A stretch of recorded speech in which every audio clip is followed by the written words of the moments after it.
I wrote this song a long time ago, a real long time ago. Feel me? I wrote this song a long time ago, was the dopest song I ever wrote in '94.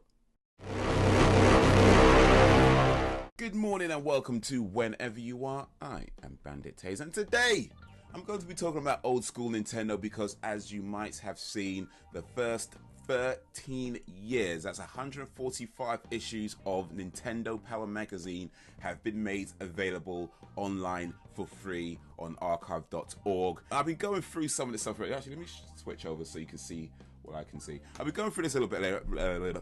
I've been going through some of this already, and I've looked at some of the magazines, and yeah, I just thought, you know, I've got to talk about this.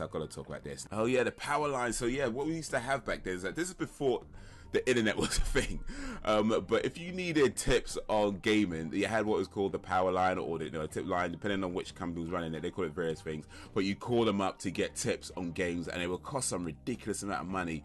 I don't know if it says it here what it cost. I don't think it says it here, but it would cost a ridiculous amount of money. It was like 50p a minute or something like that, 30p. I don't remember, but it wasn't cheap. It wasn't cheap.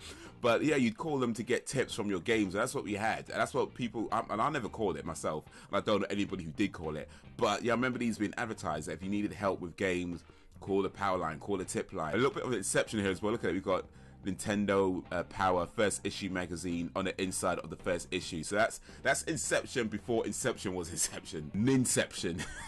There's a few things here. We've got Batman from 1988. That's a cool thing. And we've got Super Mario Bros. 3. Now, Batman, 1988. So it was Michael Keaton played Batman. Jack Nicholson played as Joker. The Joker, you can see there. Batman's up here. You can see that. He's a bit smaller. Joker was the Jack Nicholson rather was a big star back then. So it's no surprise he's a bit more prominent on a cover than Michael Keaton. Michael Keaton was doing okay. I mean, he just done Beetlejuice. I think Beetlejuice was in the last few movies he did before Batman. Also directed by Tim Burton as well. Both directed by Tim Burton. So yeah, you know, Michael Keaton wasn't a nobody. But yeah, Jack Nicholson was easily the much bigger star. So yeah, he's gonna have a bigger picture. It's what it is. I remember when it came out, and I was so excited for it. Even though I wasn't really a Batman fan, I just think because of the way they advertised it, it just looks so cool, man. And I'd watched, like, you know, Batman from the 60s with Adam West and Burt Young, and that was alright, you know, camp as hell. Camp as all hell. But it was alright, I used to watch that. And then when they introduced this, it was like, wow, you know, Batman Returns, awesome films. They got a bit after that, right? It got a little bit, and then of course you know about Christopher Nolan's Batman. I'm sure you know about that, and Batman Begins, Dark Knight, and Dark Knight Rises, and then of course we got Ben Affleck Batman coming up now. Anyway, but yeah, this is 1989 Batman, and yeah, that was such a cool movie. But anyway, Super Mario Bros. 3. Let me talk about that a little bit, because Super Mario Bros. 3, the first time anybody in the United States specifically, in the United States, North America specifically, the first time anybody would have seen any footage or anything of that was in a film called The Wizard, starring Fred Savage. Now, Fred Savage, well, he was a child star at the time, and he did The Wonder Years, which was a fantastic TV show. If you don't know about The Wonder Years, check out The Wonder Years. Well, I don't know if to say checking out. I mean, it's a long, like, yeah.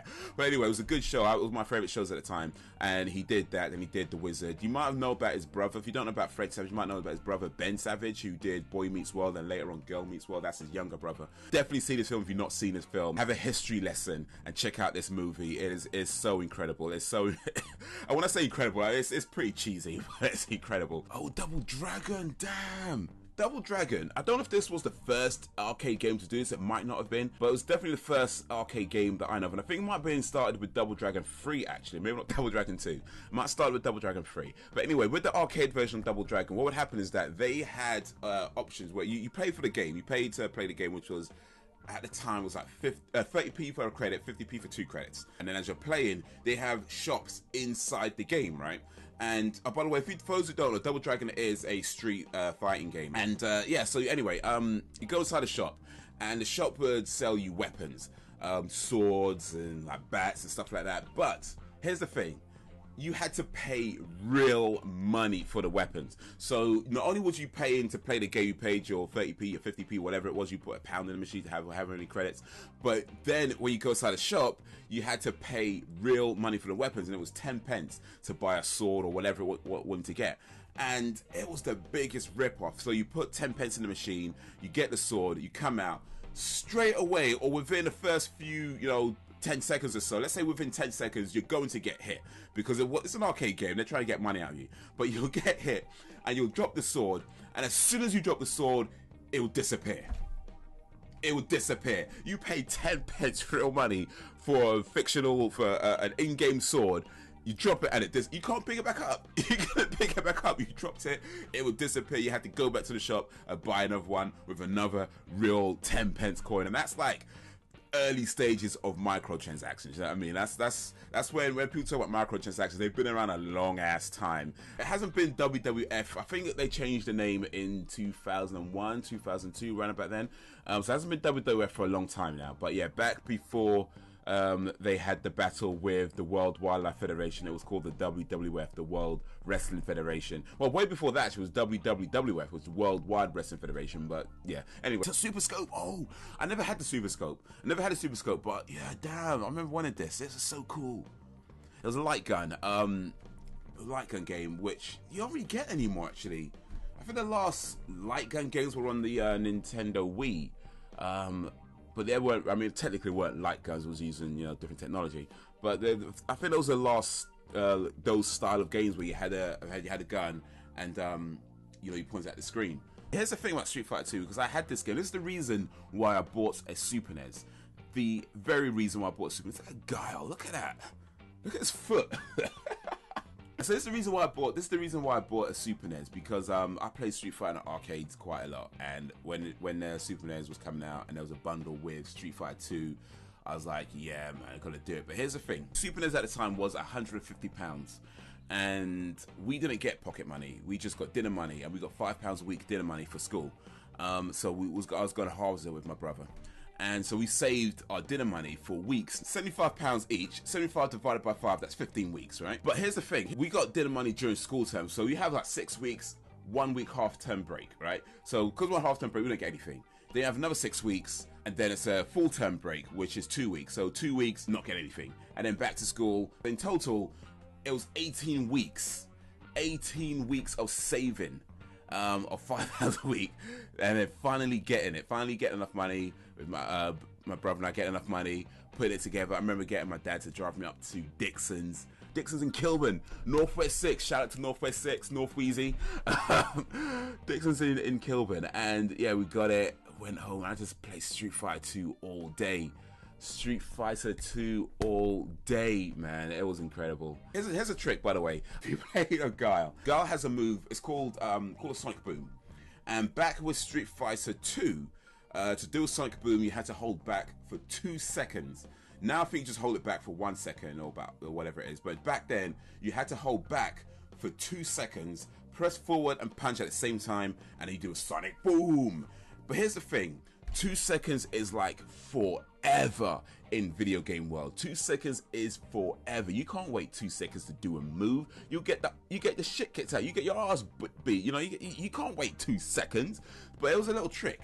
There was a little trick you could do, and one of them was that right when the game is starting up and it's doing a countdown of 3, 2, 1, fight. Right when it's counted down, you can actually use that as part of your holding back for 2 seconds time. So as soon as he says fight and you go forward and punch, bang, Sonic Boom. And especially with characters like Bison, who does the torch, yeah, hold back for 2 seconds, forward punch, and he does the flying torch. And while you're going forward, right, hold the back button again, because this time you're on the other side of the character, so you hold what was the forward button is now the back button, so you hold that, and as soon as you land again, back the other way, forward punch, bang, again, off the mark, and you just keep doing that, back and forth, back and forth, back and forth, back and forth, and you just keep catching out of guard until eventually like, you win, perfect. Tell you he doesn't about it in 64, because it's, I mean, what's nearly 20 years now?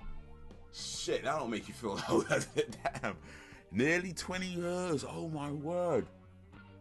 Oh my word, this is nearly 20 years ago. Nearly 20 years ago. Oh my word. the N64 is a fully grown adult. Is going off to college now. Oh my days. This is shit, man. Damn. But yeah, let me tell you this game though, because for those who know, right? But let me tell you a story about this game. One of my cousins, right? He comes over one time, and at this point, we've been playing Goldeneye for ages. We played for the story and all that stuff, and we just played a multiplayer, just like back and forth, killing each other, everything. And then one of my cousins comes over, and we're like, yeah, we've been playing this game a while. Let's get him involved. And we're like, so do you play? Have you played Goldeneye? Have you played split screen of Goldeneye? And he's all like, a little bit. It's a little bit. And we're like, all right, cool. You know, we're figuring out, yeah, he's a novice. You know what I mean? He ain't shit. We're gonna tear him apart. And we're like, yeah, let's do what was it? Knives Only. Was it called Knives Only? Throwing knives. Yeah, let's do throwing knives. Those slappers only. That's just these hands. But yeah, let's do throwing knives. Where no guns, just the knives. But we're playing this with this guy who we think is a novice, and we're like, yeah, we're just gonna like stand still, aim it up, and then throw it at this guy. But while we're aiming it was like, well, we're getting killed. Like, wait a minute, am I getting? And we're thinking like maybe like one of my other brothers is killing us or whatever. No, by the time we get to the end of the game, we find out this guy, my cousin, who's acting like he's barely just played the game, maybe just like played a little bit for 20 minutes once, acting like he's, just like he knows nothing about the game. Turns out the nigga was a pro. I mean, the guy just proper hustled us. Mario Karts we played a lot as well, especially, well, for myself and especially the time trials. I used to do time trials quite a lot. But yeah, we do the split screens as well. Rainbow Road didn't get played too much. Though, because that was a long track. But the ones we played the most was Banshee's Boardwalk. That was definitely my favorite track, Banshee's Boardwalk. And Bowser's Castle, we played that a lot as well. So we used to do this thing where when we're playing, when it's all of us, we're playing, we'll go through each cup. Like you have 4 tracks per cup. Then when we get to, I think it was the 3rd cup. I can't remember what they were called now. But the 3rd one that had Bowser's Castle as the 4th level, we'll skip that and then go onto the 4th cup and play for the levels there. Skip Rainbow Road, that was the last one, but then go back to Banshee's Boardwalk, and I was like, for us, that was like the final level. You know, we go through all the other ones, and then Bowser's Castle was the final level. The thing about Bowser's Castle is that there's only a few places where you can get prizes. So if you get a prize, and then someone's at the back and they got lightning, and what you'll do, or what you try to at least anyway, because someone might get ghosts and steal it from you, innit? But if you got lightning and you're at the back, what you try to do is screen watch, right? So you keep an eye on other people's screens, and when they start getting near the blocks and falling blocks, that's when you zap the lightning, and they get crushed by one of them. And same thing with Wario Stadium and Peach Castle. There's parts where they have these like really, really long ramps, and then if you screen watch, if you've got lightning, you screen watch, and you wait till that someone's on the ramp, and you zap them right there, and then as they're going up, it's like they fall. If you play the game, you know what I'm talking about, right? You know what I'm talking about. Wow, some good memories, some stuff that I genuinely forgotten about, I've just been reminded of, between not always having the money to buy stuff and wanting to play the latest games. I couldn't play a lot of games, even with people, you know, people who might have stuff who lend you things because they didn't have a lot of money to buy stuff. So in the end, didn't play a lot of games and a lot of classics that I missed out on back in the days. And you know what, I'm kind of thinking now, maybe I might get that mini NES, even though I did say it was probably a bad idea. After this, I'm feeling a bit nostalgic, and that mini NES is starting to sound a bit appealing. So maybe, probably not. I don't know. We'll see. Anyway, that is all for now. But yeah, let me know what you think of that. Let me know what you think of that nostalgia trip. If you remembered anything from that yourself, if you remember all this stuff, or if you're new to it, if you don't remember any of it, if this was like way before your time, let me know what you think of that. Let me know what you think of the graphics, the amazing graphics that we had back then, compared to what we have now. Back then it was like, oh, state of the art, awesome, amazing. Now you look at it, it's like, wow. So yeah, let me know what you think of that. And if you liked this video, give it a like and share it amongst your friends. If you did not like it, then give it a dislike and share it amongst your enemies. Either way, let me know your reasons in the comments. Subscribe if you have not already. Thank you for watching, and until whenever, if ever, now you're playing with power. But where there is disaster, there is opportunity. And from the ashes, we will build a better one. Which is kind of